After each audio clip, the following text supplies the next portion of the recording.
আমাদের আছে 57টা মুসলিম রাষ্ট্র।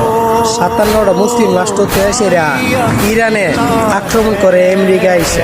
কই আমেরিকা আর কই ইরান, এত দূর থেকে এসেরা মনে করেন আমেরিকা আক্রমণ করে ইরানকে আমাদের কারণে। আজকে আমাদের কারণে মনে করে আমেরিকা ইরানে আক্রমণ করতে পারে।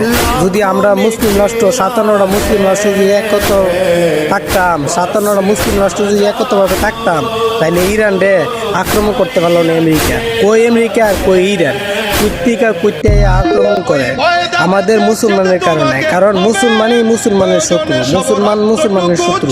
মুসলমান যদি শত্রু না হইয়া মুসলমান যদি চিন্তা করতো মুসলমান ভাই ভাই, তাইলে কোনো খ্রিস্টান কোনো ইহুদি মুসলমানরা আক্রমণ করতে পারলো না। এক ফিলিস্তিন আজকে মাটির লগে মিশে গেছে।